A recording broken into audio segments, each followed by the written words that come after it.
Hey, welcome back to my channel. In today's video, I'm going to draw a simplified version of this toy elephant, which will be a real-time, still life drawing demonstration.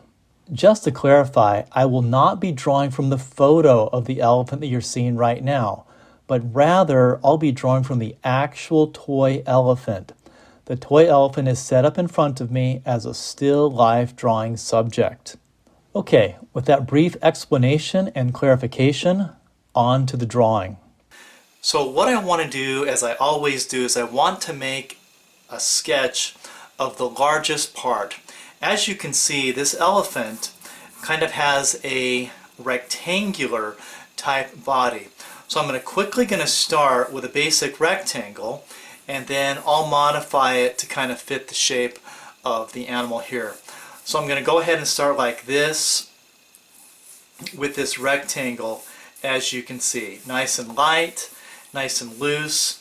You can see where I'm holding my pencil, way back, not close to the tip. Allows me to make this sketch. Now, once I've got my rectangle here, I'm going to go ahead and begin to modify that a little bit, and I'm going to correct and adjust the shape of his body. So I see the back of the body here.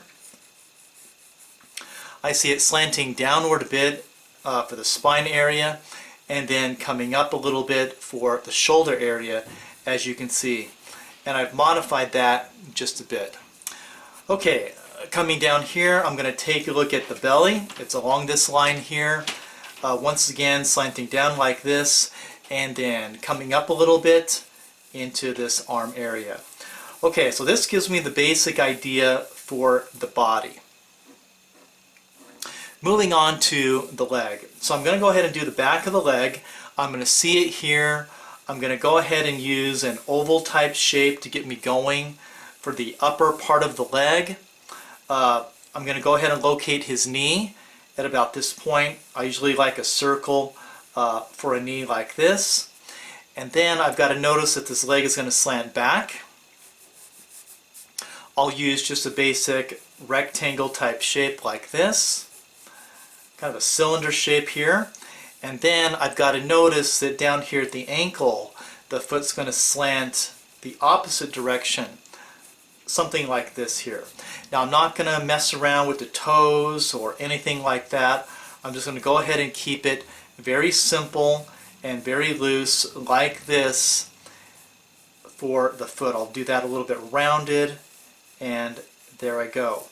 Okay, now right away what I want to do is I want to draw by comparison, meaning I'm going to compare this first leg that I drew with the second one. So I see the second leg, the second back leg touching my front leg about right here for the bottom of the foot. So I'm compared where that touched, right there. It's going to come up a little bit for that toe area, and then it's going to do this type of shape here, kind of slanting up just a little bit. So I drew that by comparison, comparing this second leg and foot with the first one. Alright, feel pretty good about that. Back of the body, I'll just take another look at that. Coming up like this, that's pretty good. Okay, now what I want to do next is I'm going to be very careful when I judge the distance between this leg here and the front leg up here. Okay, so what I want to do is I want to look carefully here at the belly. So I'm thinking about like that. It's going to come up, over, and about right here is where I want that front leg to be. So I'm checking the distance from the legs like this. Okay, so I'm going to go ahead and see that, and if I hold my pencil up I can see the legs are basically straight across from each other. So I'm going to go ahead and draw a quick horizontal line from the bottom of this foot across my paper so that I get the front leg, the bottom of it, in the right spot compared to this one here. Alright, so this is not straight up and down, it's kind of slanted just a little bit. So I'm going to go ahead and draw that. I'm checking this distance again. Feeling pretty good about that. And I'll just put a slight curve here like that. Alright, shoulder area up in here, and the leg is just basically a rectangular shape like this. But once again, down here near the toe, I'm going to go ahead and go in this direction here like that. And I'll keep it a little bit rounded at the bottom, as you can see. Alright, so there I have the front leg, shoulder, and this will go back in here like this. Okay, again I want to draw by comparison. When I do this other front leg, I'm going to compare it to this first one, and I'm also going to use this one here. So I'm going to bring another horizontal line across like this to give me about where the bottom of that foot is going to be. When I draw by comparison, I see that it's going to touch about right here, creating a very thin space, coming down with a bit of a bend, and then again out just a little bit for the foot. Again, I'll want that to be kind of rounded there at the bottom. Okay, now I don't see much of an elbow going on up here, but still I have this basic shape. Okay, feeling really good about it. Okay, now let's move up into the neck area. So from this leg area here, I'm going to come out a little bit, and I'm going to come up, alright, and then like this here. I'm using the seam that I see on the toy, like this right here, to kind of get me going in the right spot. Now, that seam's going to make it look weird. It's going to make it look like a toy, and I can get rid of that a little bit later. But for right now, I'm going to go ahead and use it like that. Okay, gives me something to go to. Okay, so here's the top of the back. Then it's going to go up into the head like this. Alright, so I'm going to go ahead, I'm going to ignore the ear for a moment. I'm going to come up in this area here. Once again, you can see how far away I'm holding my pencil. And I'll come like this, and then downward, and it's going to go into the trunk out here, something like that. Now I'm going to wait on that. I'm just going to take this slowly and carefully as I come up here. Okay, so I've got the top of the head, as you can see, going back to the bottom of the neck. I'm going to come right here. I'm going to come across. I'm going to go ahead and put in this lip, bottom of his mouth, and I'll get that just like this, as you can see here. Okay, so this is the basic shape of the head, and what I want to do is I'm just going to kind of, draw in this head like this, and for a moment I'll just keep on ignoring that trunk for a moment. Okay, locating the eye socket. So when I compare that to the mouth, it's going to be basically straight above, and somewhere in here I'll just go ahead and indicate this as a circle for the eye socket. Okay, good. Alright, now let's do the tusk, or the sheath that is enclosing the tusk, and I'll do that like this. I'll use, once again, some type of rectangular shape like that. Okay, let's go ahead and work into the nose and the trunk. So if this is my tusk, feeling pretty good about that. I want this mouth to be just a little bit lower. Okay, and I'll put this in right here.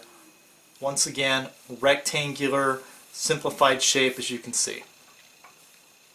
Okay, now for a moment I'm going to ignore the tusk. I'm going to go ahead and finish off this trunk.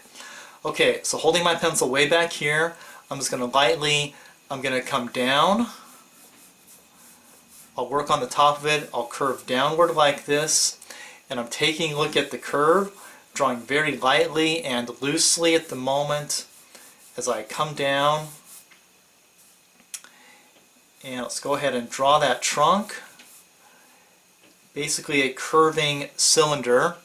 And what I want to do is I want to take a look at this curve, and I'm going to go ahead and draw that so that this part of the trunk is going to come up, basically vertical. I'll come up like that. It's going to curve. It's not quite straight across. It's going to slant up a little bit, maybe that far, and then here would be the end of the trunk, top of it's a little higher, just like that. Okay, continue with the bottom of it. I'll come up like this, and I'll draw, and I want the trunk to get a little bit thinner as it travels towards the end, and I'm thinking something like this. That looks about right. Okay, now I want to draw the tusks, and what I want to notice is how they break away and slant away from this trunk, creating a negative space. So that's going to come down maybe this far. And again, I want the tusk to be a little bit thicker at the base. And as it comes down, it's going to get, of course, a little bit thinner and a little bit more pointed. Now I'm going to compare real quick, and I want the end of that tusk, about right here compared to the trunk. And I'll just put that in basically like that. Okay, now I can see just a little bit of the other tusk, so I'm going to just quickly sketch that in about right here. I only see a very, very thin part of it, something like that. Okay, now at this point I've got the basic size and proportion of my drawing, but I need to work on a few of those details. For example, the ear. So for the ear, I'm going to take a look at that. I'm going to draw the top of the ear quite close to the top of the head like that. I'm going to slant it this way. I'm going to see how close I am to the seam of the toy, that close, and then I'm going to change direction, and I'm going to slant downward like this, maybe about that far.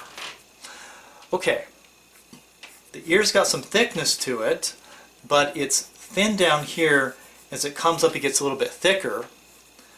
So I'll come up like this, and it'll connect right in here to his head, basically like that. And then this will come down fairly straight right there for a moment, and then it's going to change direction and come like this, as you can see. And I went ahead and drew through, and what I could do next is go ahead and erase right in here. I'll do that in a moment. Okay, looking really good. Alright, as I take a look here, a couple more details. Now of course I can't forget the tail, but I don't like to focus on small details until I have the major shapes and proportions in position. So I didn't want to worry too much about the tail at the beginning, but now might be a good time to take a look at that. So when I see this tail, I want to draw the negative space that's created between the back of the leg and the edge of the tail. So I'm going to go like this, and then seeing how close it is to the leg, right there of course. Okay, that looks pretty good. It's going to come off the back. It's going to be a little bit thicker at the base, and then here in the middle it's going to get a little bit skinnier, and then it's going to widen out for the hairs at the end of that tail, something like this. Okay, so that's a characteristic I wanted to notice on the tail. Thicker at the base, skinnier in the middle, and then thicker here at the end, as you can see, like that. Okay, so what I've done then is I've taken a look at this elephant. I've made a simplified version of it. I'm feeling pretty good about the proportions, the comparison of size. I'm feeling pretty good about that. And at this point, I'd be ready to begin to tighten up and draw in those details. But I always think it's a mistake. Students start on details too soon before they have the correct proportion of their figure. And that sets them up for an inaccurate drawing and frustration. So there it is, quick demonstration on how to get started on an animal. All right, off you go. Your assignment is to go find a simple toy, action figure, or plastic animal as a still life subject. Set it up in front of you at about the level of your eyes and make a simplified version of it using the circle, oval, square, rectangle, and triangle as your simple shapes. Once you're happy with your simple shapes version, start on the details, letting the simple shapes drawing guide you as to where and at about what size your details should be drawn. Thanks again for watching and drawing. I hope you had a good time and that you learned something. I hope to see you again someday back on my channel. Have a great day, and don't forget to keep on drawing.